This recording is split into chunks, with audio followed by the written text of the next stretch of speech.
Anybody have any doubt? You can ask it, and then otherwise we will start. Sir, I have a doubt in non-slip condition. Can you please elaborate? No sleep, okay. I explained you that time also. I will explain again. Just like, let's say you have this notebook, fine. Can you see this? Yes, sir. So this notebook now is currently on my fingers, fine. Yes, sir. So, uh, so you have two things. One is, or you can say, let's say this pen here on this notebook. So now both are touching, right? In perfect contact. Now, in this case, this pen itself cannot move. Both has to move or both need to be stationary. Fine. Yes, sir. So this is called no slip condition. Means wherever you have a perfect contact, your contact and both the contacting bodies should have same conditions. Means either same velocity or zero velocity. That's all. That's what the no slip condition says. Means Okay. wherever you have perfect contact, you cannot slip. Just like the slip word is same that of girge, right? It's not happen here. If you have perfect contact, you cannot slip here. Means both the things need to be moved at the same velocity or they should be stationary. This is what the no slip condition is. Is that fine? Yes, sir. So wherever you have a perfect contact, your contacting surface and you both should have same velocity. And what will happen just far away from here? So you, uh, as you will just lift up your contact here, then you are free to move. But you would be very conscious, right? कि कहीं इससे touch ना हो जाए, right? So you will move very consciously, and that would be affected by this contact. Because only because of contact you are moving slowly because you are having some sort of fear that whether I may get touched or not. So that's called boundary layer means effect or the effect due to surface. As you are here far away, you are extremely free, right? You can move just like free. So this is called free flowing. So if you are close to contact, as you are in 100% in contact, that's no slip condition means either zero velocity or velocity of the contacting surface. As you'll move far away, you will have free effect, and there's some point will come that you are completely free. That's called free flow, right? That fine. Yes, sir. Any other student want to ask any doubt something, sir or shall we start? Viscoelastic sir viscoelastic fluid क्या होते हैं Aji? Viscoelastic fluid sir हाँ, viscoelastic fluid actually sir you have two words in club in one, right? One is viscosity. So every fluid has a viscosity. That's no doubt fine. Yes sir Viscosity में तो कोई doubt नहीं है. Viscosity have means tendency of the fluid just to resist the motion only. That's some sort of the inherent property of it. That's called viscosity.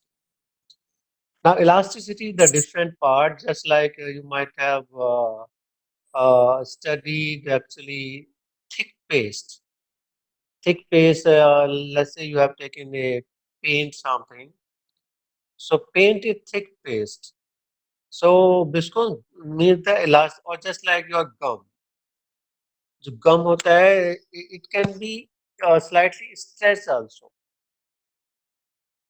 Means if you will put a just like जो आपका jelly आता है, बच्चे these days they make some clay items, so they get the jelly type of thing also.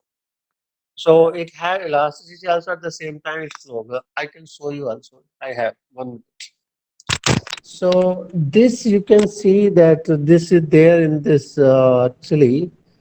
So when the temperature is low actually, so it will become some sort of the solid. And at that time it can be stretched actually just like a rubber band. Okay, when the temperature is slightly high, it just a flow here. It can fall down actually. So it gives the both the characteristic, a characteristic of a fluid also, and a characteristic of the elastic material. Elastic material, you already know that which comes back to the original position, right? So it have both the properties in that. Okay sir. Sir, जो synovial हाँ, fluid होता है human के नी में, उसको हम viscoelastic बोल सकते हैं ना? which one? Sir, synovial fluid होता है जो ह्यूमन नी में होता है, घुटनों में. हाँ हाँ वो होता है विस्को इलास्टिक. सर, Mm, क्योंकि हमको I don't know much about that, but probably we can treat that. Only thing, actually, if you have that characteristic that at some temperature, it have both the characteristics. It can be slightly, means the stretch also at the same time it flows slowly also.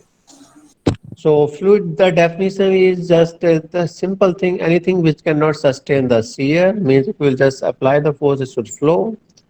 Second part, elastic characteristic means which can slightly means the stretch and it should not break also.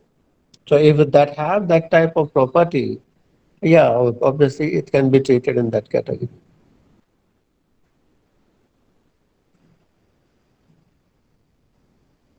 Okay, so can we start now? Yes, sir. Yes, sir. Okay. So very good morning to all of you. So today we will study of this speed of sound and Mach number. So Mach number we have previously correlated with that a compressible fluid can also be treated incompressible, and if this Mach number is actually less than or equal to 1 actually. So what you have in that case, because if you have a compressible fluid, and if something is moving with a very high speed something, so its properties change drastically actually. So this is being calculated based on this Mach number, and they are calculating the speed of sound in that particular medium, and then speed of the body or the object which is moving in that particular the medium actually. So here we just say that the movement of that in case of let's say piston here in the figure 1. So if we will move the piston at some velocity here or some pressure, so you see the whole piston entire front is moving with constant you can say the change here. So you say from top to bottom here, everything is moving is a completely a vertical plane. So what will happen here? This whole thing would be moved here, and this is the stationary fluid here at this particular point. So it means just like you are not creating any disturbance in the fluid. You are just moving entire fluid as a packet. In case of piston, suppose you have created the vibrations here.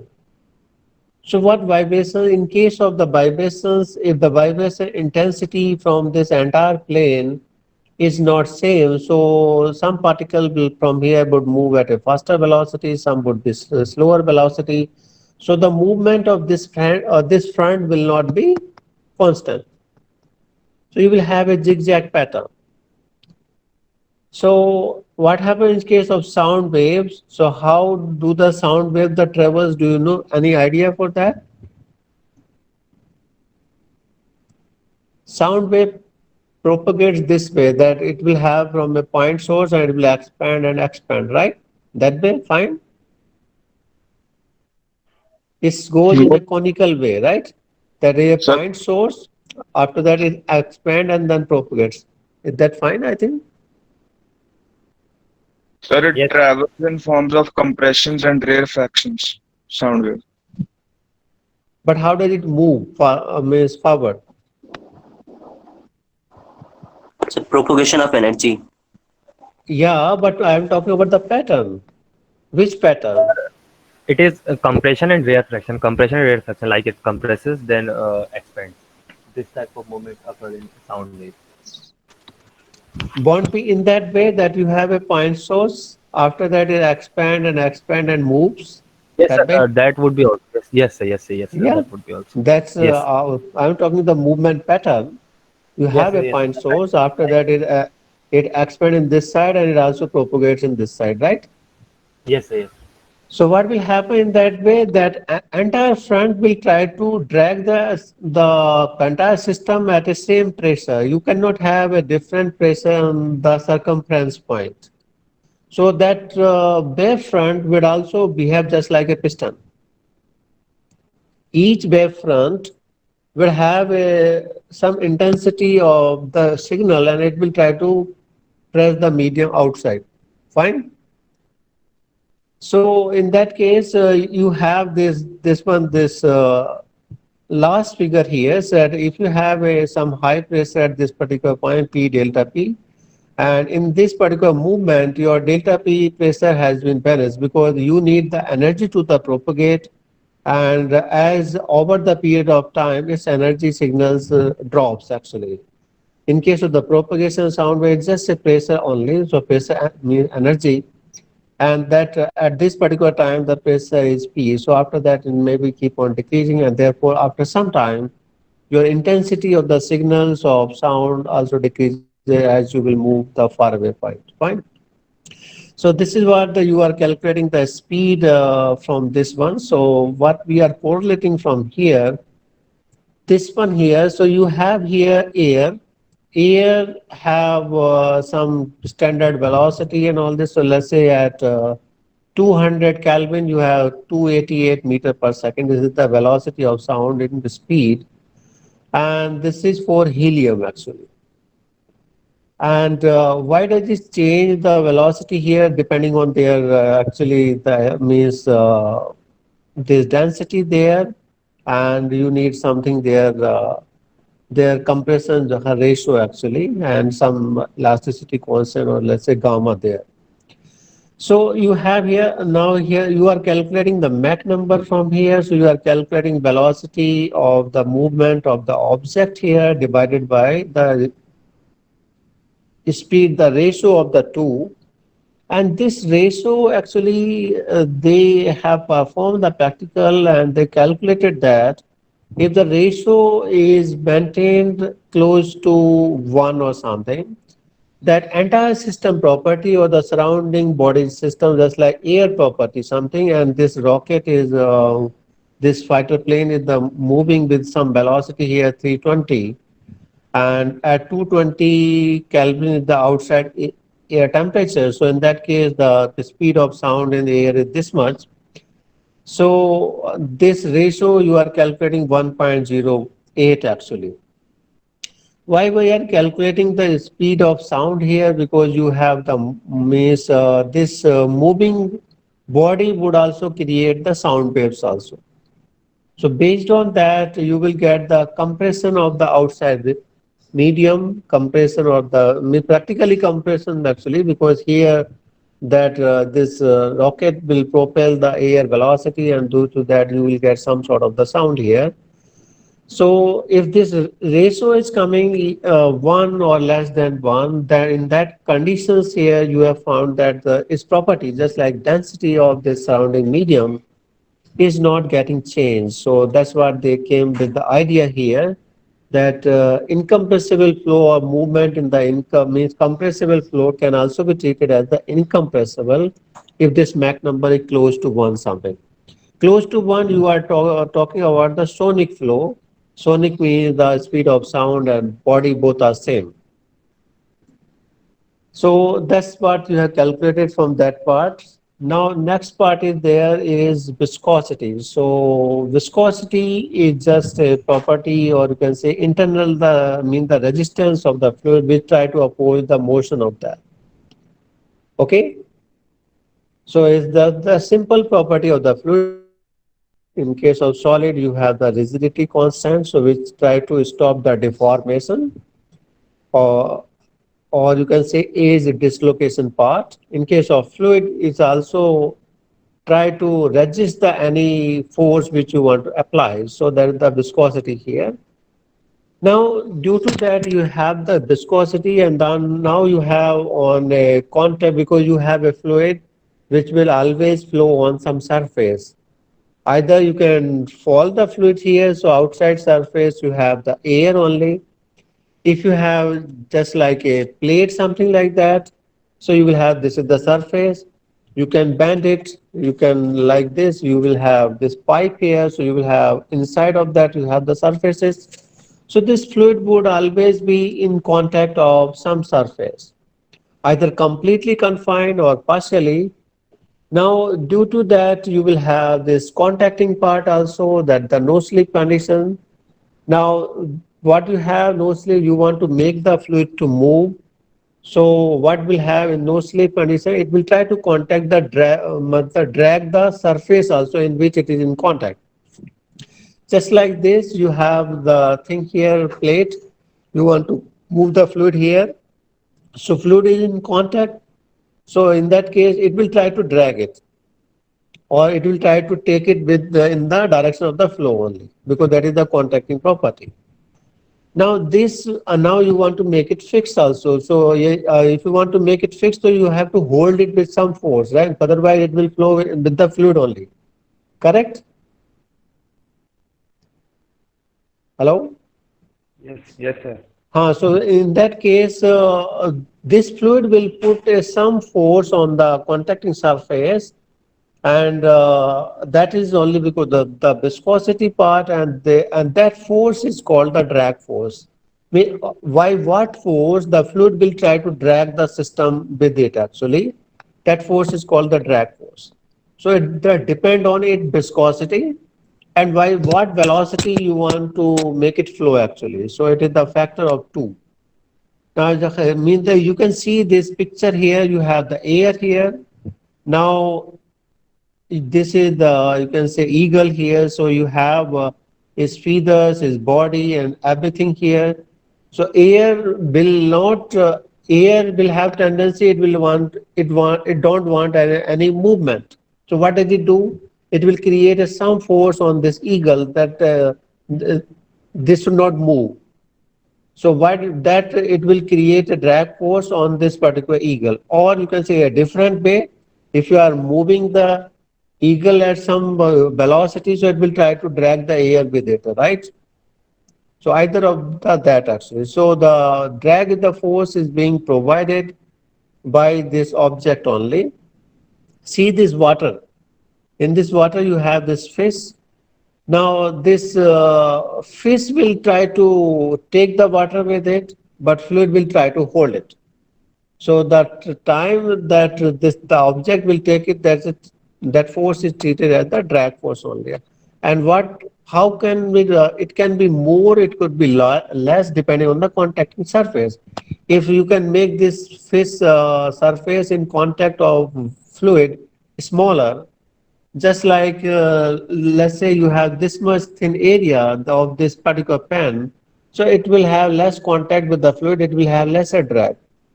If you have bigger ones, just like a palm, you have the area in fluid or the surface contact is more, so force would be more. So it practically the stress or multiplied by area only. So more would be the area, more would be the drag. Just like in case of your car or vehicles, car is moving with front side, so this front side is facing the air, that complete body system. So you will, in case of the racing car, you are minimizing its area in contact of air so that you can minimize the drag, so your vehicle can move faster, right? So area in contact with the surrounding fluid will be only the responsible your quantity of the drag. More would be the area, more would be the drag force in case of same velocity. Fine. Now this is the what we want to calculate here, the something how the things are the correlated here. So you can see the first figure here on this. What you have two surfaces, one on top, one is on bottom. Can you see the figure? So here you have two surfaces, one is on top, one is on bottom. In between of these two contacting surfaces, you have the fluid in between. This one is the fluid. So in this fluid, now you want to put a force on top surface. That force you have applied here, force F. And this force is applied in such a way that it is moving that the top surface with a constant velocity v. So what will happen, because you have a contact here, just like this, you have two surfaces, one is this bottom, one is this top. Now you have applied the force on top surface here, top one. So it will try to, now you have a no slip condition also. Those are valid at all contact. So if you want to move this top surface, so top surface and this contacting fluid with this would also move with the same velocity? Yes or no? Yes, sir. Right. So you have perfect contact, so your contact and contacting fluid will also move with the same velocity. So therefore you can see that by putting this force, let's say you have applied this force for delta t time.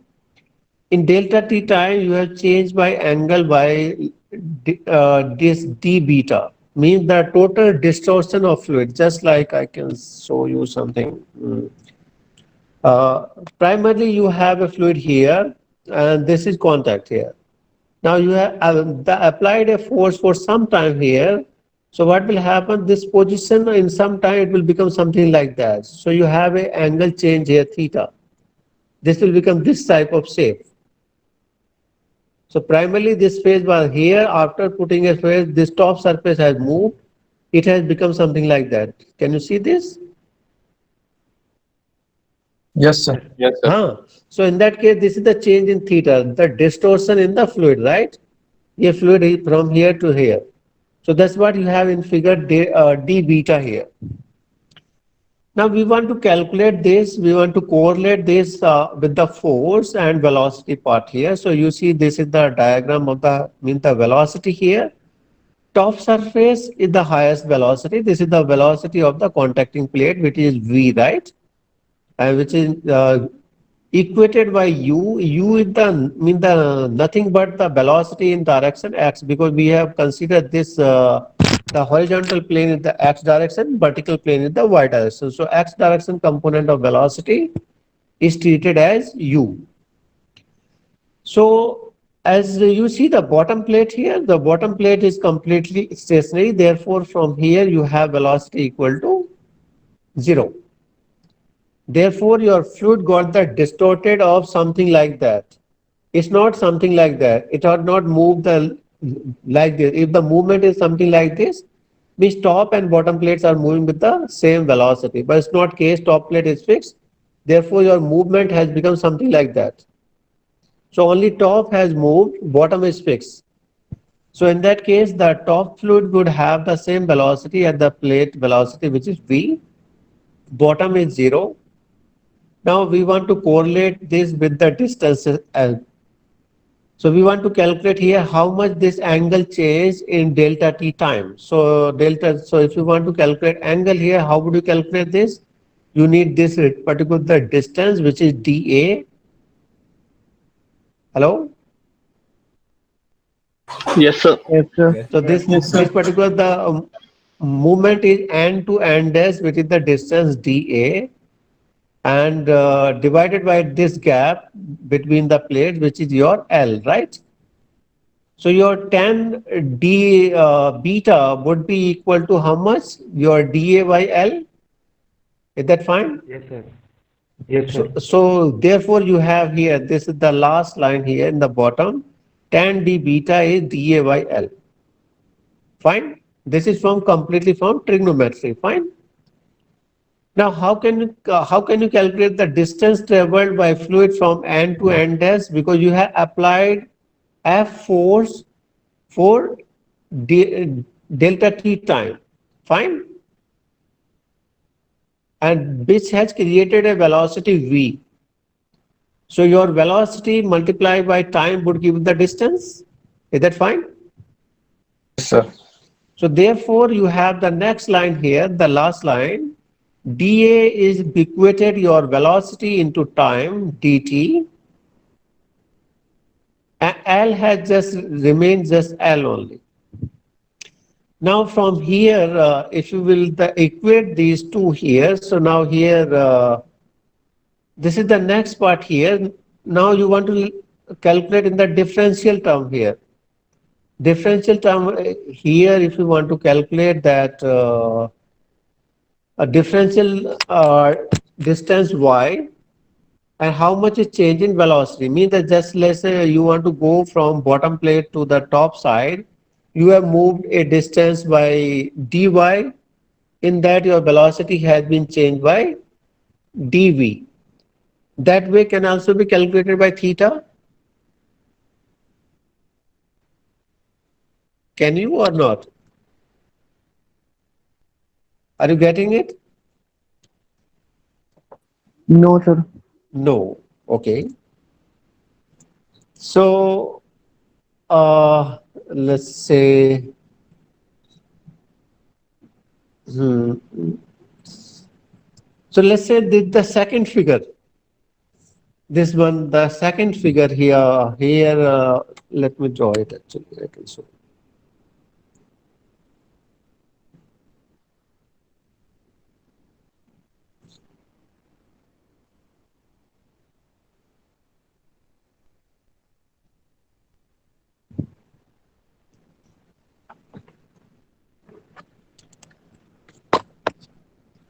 Can you see this particular figure here, small one here?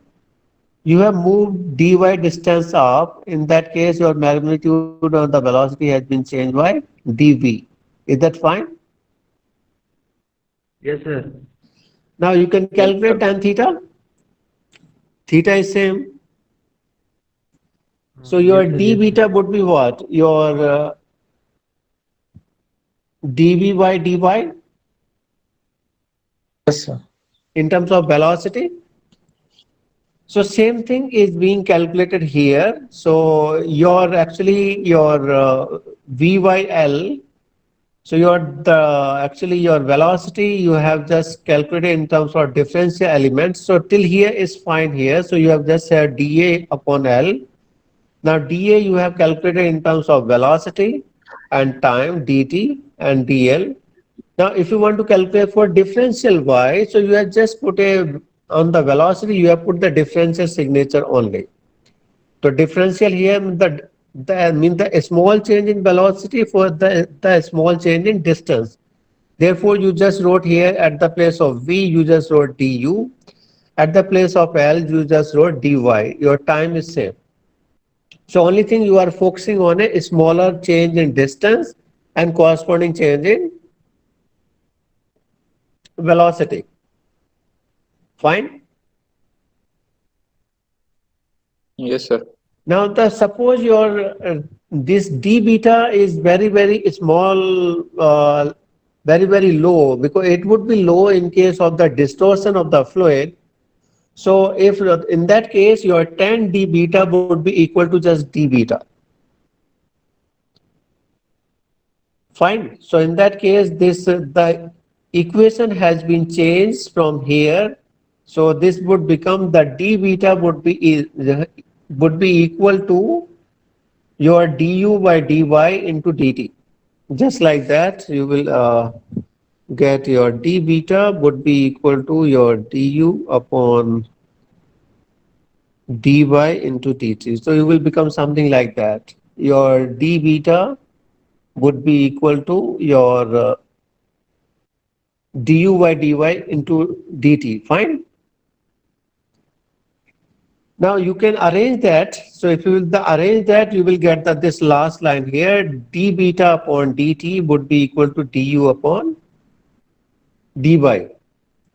So what this d beta upon dt says, this is the d beta upon dt is rate of angular deformation. At what rate this angle is getting distorted. You have d beta upon dt time. So this is the rate, because the whatever thing you are calculating with respect to time, it is treated as the rate. So this is called the rate of angular deformation, which is coming equal to du upon dy. So that can also be calculated from here also, that your d beta is just dA by this dl. Fine. Yes or no? If you want to calculate d beta from this particular figure, So if you somehow you know the angle or somehow you can know the movement of top plate, you can calculate it. So why we have come up with this particular formula that du upon dy? It has some sense at this particular point because in case of the fluid, it is not easy to you for to measure the angle d beta. Can you measure it conveniently or not? Can you measure? No, sir, not. No, sir. No. You need a very high precision technique just to get this the distortion, the measurement. What the easiest way you can do, you can the measure somehow the movement of top plate that you can do. You can say that you can put a point on top plate. You just take the time and just move the velocity with the time. So you can move that how much the distance has been traveled in a particular time. That is the easy to do. Yes or no? Yes, sir. That can be done. Now that is the easiest possible way. You can put a point, you can see the movement in time, so that movement upon time will give you the velocity. Distance, you can measure what particular point you are the measuring the velocity. Let's say you are on top plate, you have complete gap, that L. If you are slightly down, you can measure with the help of the scale, right? So what we have come here, that we have come with the easiest way to measure the angle of deformation in terms of velocity, in terms of distance. Now this is correlated to the first law of the fluid, the mechanism where. So this is for the Newtonian fluid, the Newton has given the first law that for the Newtonian fluid, rate of angular the deformation of the fluid is directly proportional to the shear stress applied on the fluid. This is your first law of the fluid mechanics, which said that rate of angular the deformation, which is you have calculated d beta upon dt, is directly proportional to the applied shear stress. This is df upon dA, which is tau. Now for this, to equate it, we have done the derivation here in terms of velocity just to measure in the easiest possible way. So you came that from here, from this derivation in the bottom side, that d beta upon dt equal to du upon dy from this derivation, and therefore you can write here shear stress tau is directly proportional to du upon dy, which came from this derivation only. Newton's law says only first that tau is directly proportional to d beta upon dt. Now we have a proportionality constant. So here proportionality constant is the viscosity of the fluid, which is mu here. So you end up with the formula here that tau equal to mu du upon dy. This is known as Newton's law of viscosity. It need to be applied for the Newtonian fluid. Fine? Hello? Yes, sir. Yes, sir. Now. So this is the Newton's law of the viscosity, mu du upon the dy, and this is the tau is shear stress, the dimension of that Newton per meter square.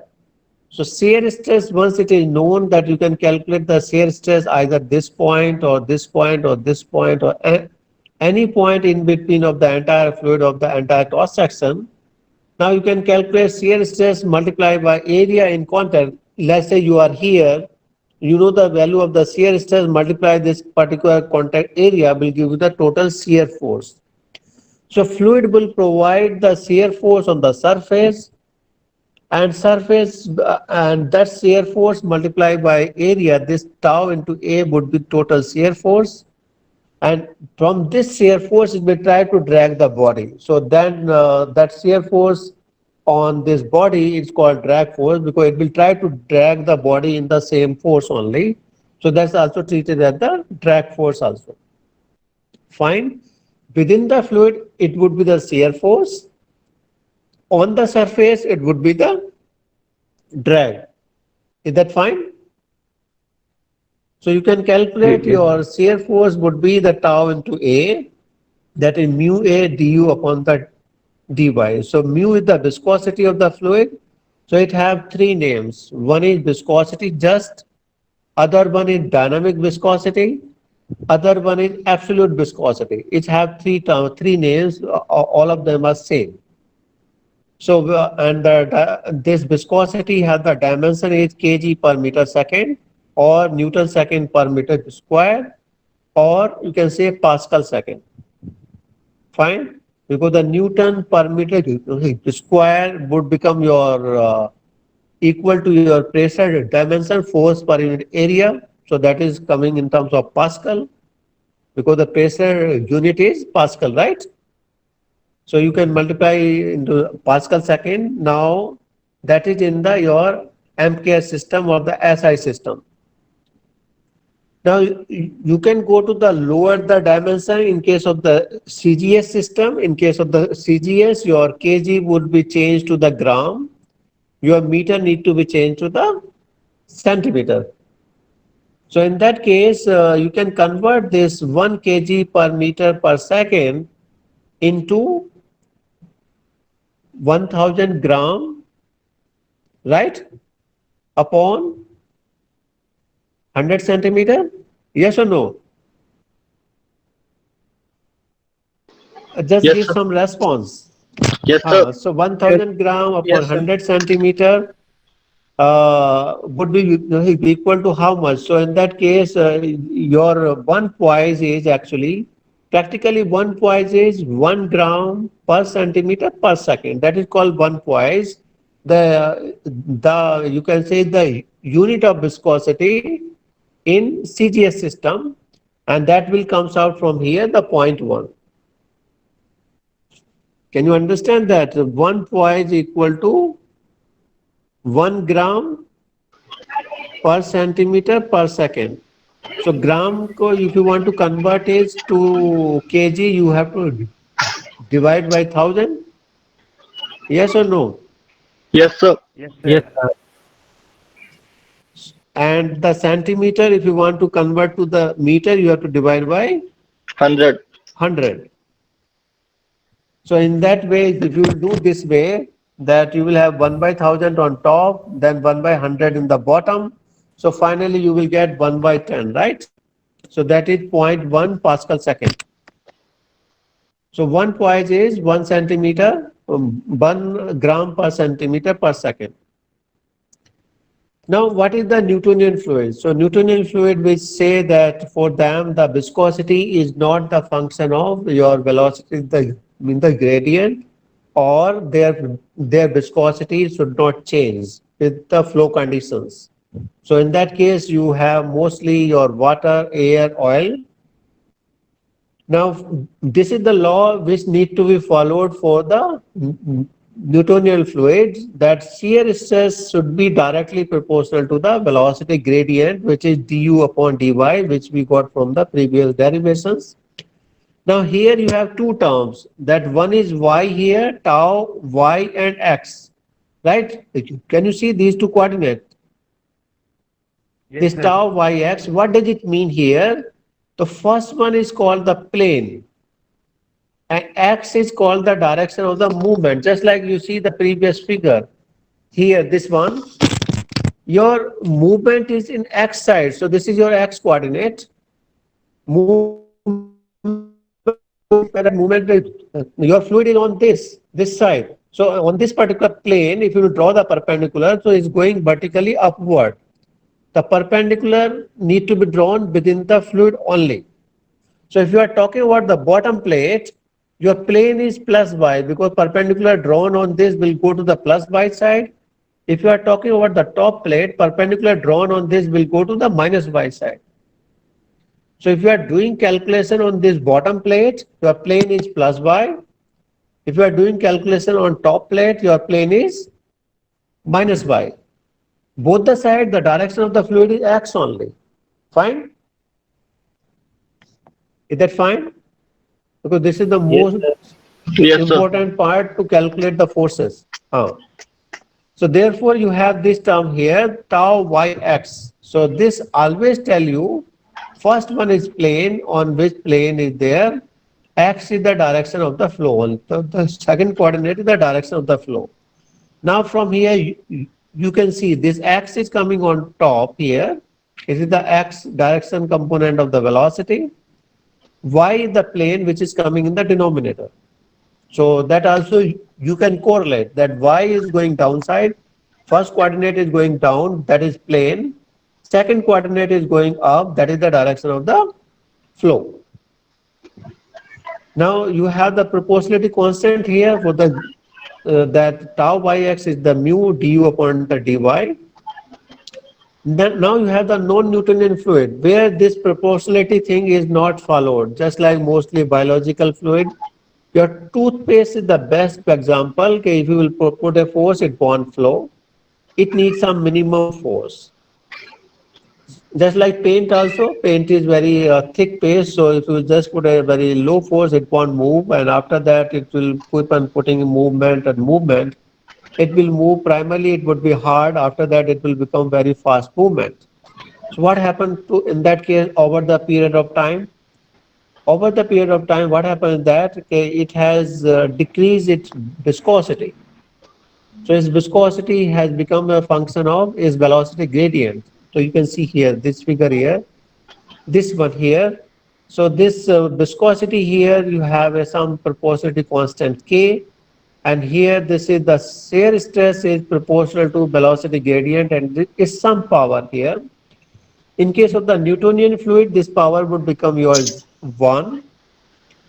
In case of toothpaste, you will have some constant here, and this power would become again 1 here. So I will show you the figure. From there you can understand here.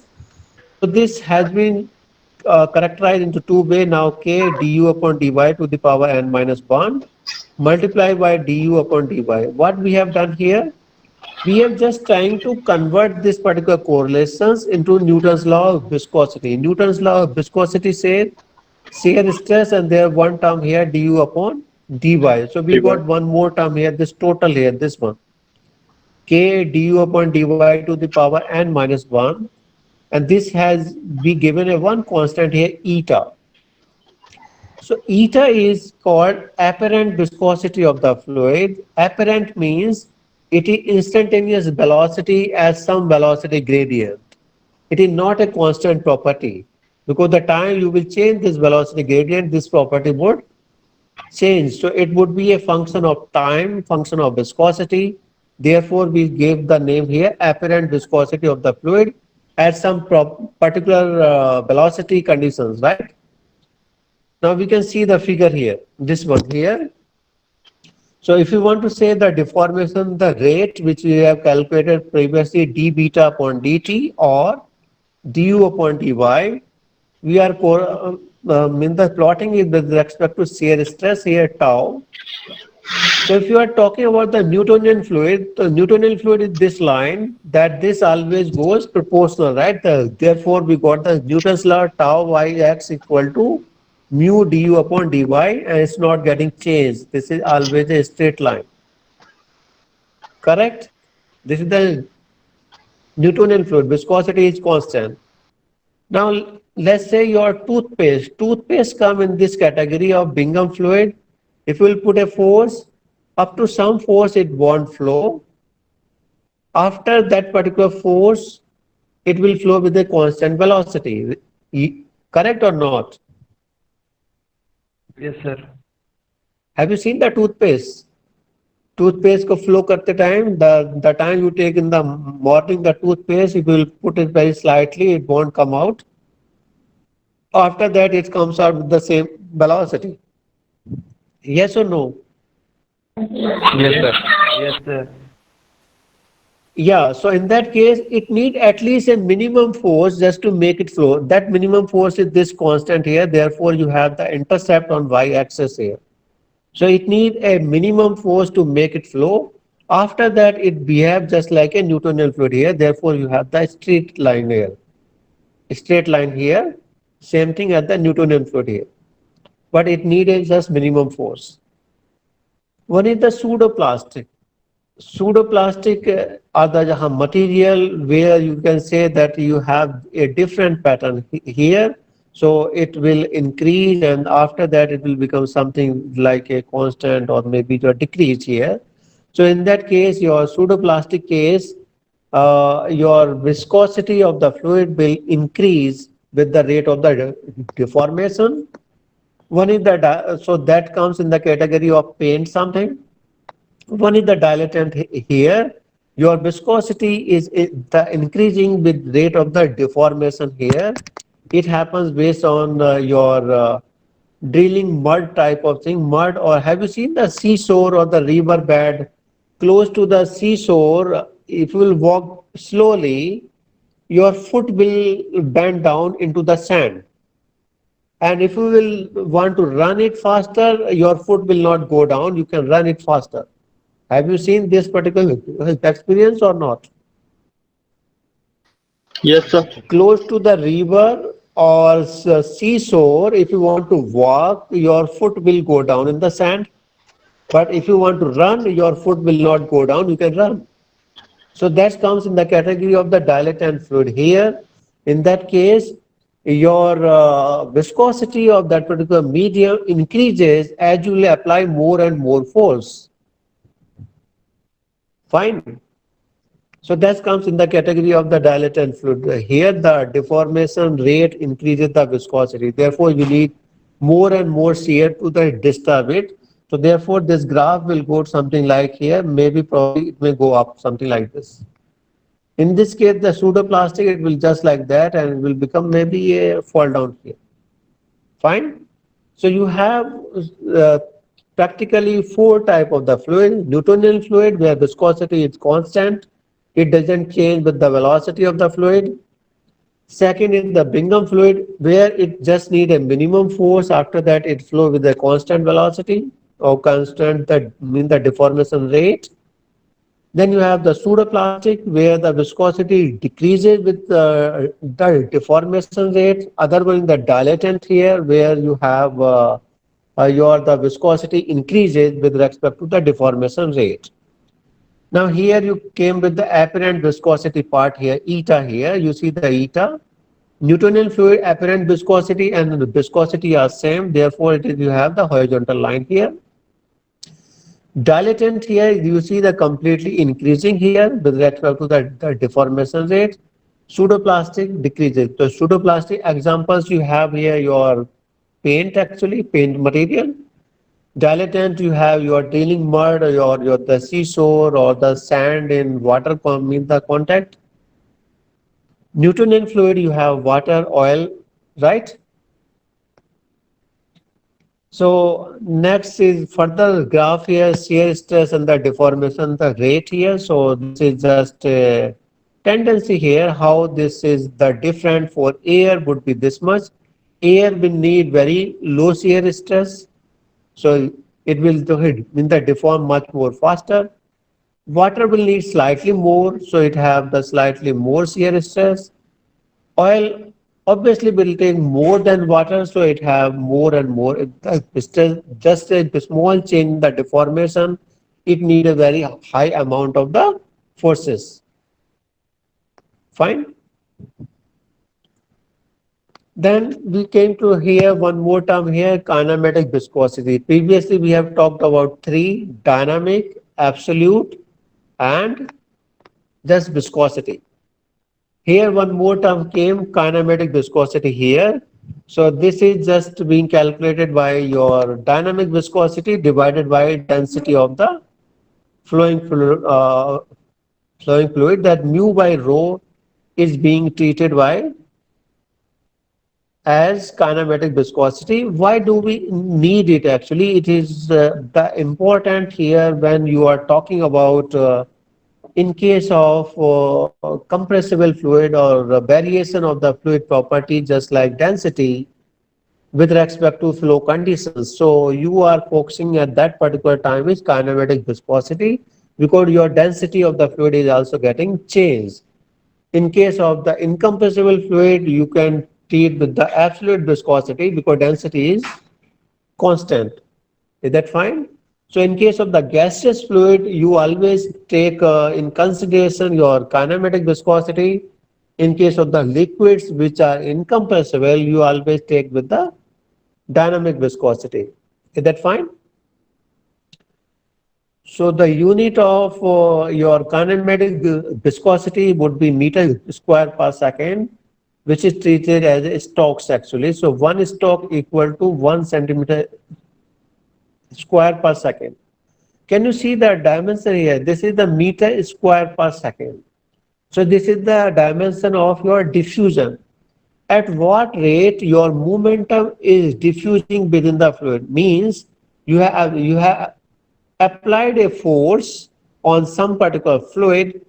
Now you want to calculate how fast it got dispersed into entire fluid. Means diffusion, right? It has just like a perfume. If you will spray in your room, entire room will catch up the entire the fumes in no time. Fine or not? Hello? Yes, sir. Yes, sir. Yes, sir. This is only because of the diffusion of the molecules. Same thing happens in case of the fluid also. You have put a force. Now you want to say how fast that force has been distributed into entire fluid. So that is being calculated in terms of kinematic viscosity here. Therefore, the dimension here is centimeter square, just like the spreading in the area per unit time. Now here, this is the variation of the viscosity with respect to temperature. So in case of the liquid, viscosity decreases with respect to the temperature. In case of gases, viscosity increases with respect to temperature. Why is it so? Why is it so?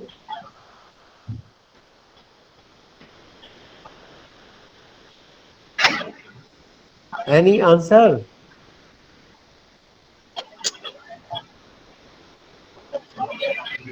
Nobody wants to give answer for that? Randomness increase हो जाती है तो मतलब collisions ज्यादा होने लगते हैं, शायद इसलिए होता है. Right. You can see this particular figure here. In this case, this is confined boundary here. So if you have more high temperature, kinetic energy of the molecules would be high. Therefore, they would move such a very far away. It will behave just like a compact body. The other movement of the other thing will not be much more faster as compared to its own gas molecules. Fine. So in that case, your viscosity means the increase in case of the gases here. Now, this is again a chart of the different type of fluid here. So you have fluid and there the viscosity. Yeah, I know. Wait. No, sir, not for the So time. I have a here you doubt. have the okay, bolo. हाँ sir, वो जो gases वाला concept था, that would be applied only in case of if that gas is contained in some vessel or in some close space. Like अगर open में होगा तो उसको हीट करके वो See, एक्सपेंड कर जाएगा. Hello. yeah, but you will say atmosphere is also in case of the open, you cannot raise the temperature also so easily. Yes, sir. If you are open, if you want to raise 1 degree temperature, I don't know how many That heat millions of joules you need. That heat would be odd. Okay, sir. So therefore they said that is proportional to temperature. So if you can raise the temperature, its viscosity would increase. Therefore, right? So it's very easy to increase the temperature in a confined system only. Fine? Yes, sir. Yes, sir. So this is just a graph. So here, this is actually the graph here. This will just give a feel of different viscosity of various fluids with temperature variation. How does it mean the vary only? So you can just see this picture and then here you have the table here. So in our chemical engineering part or process industries, we deal mostly with water only. So water at 20 degrees Celsius viscosity is this 1 into 10 to the power minus 3. Other one is air. In the aerodynamics, you see the air is the 1 into 10 to the power minus 5 here. 1.8 into 10 to the power minus 5. Fine. So these are the two common fluid which we use. Mechanical engineering people would be somewhere here. Engine oil is all this. They treat with the oil, lubricating oil, lube oils and all this. So they treat with this category here, 0.29 or 0.17. So these are the various oils for engines, right?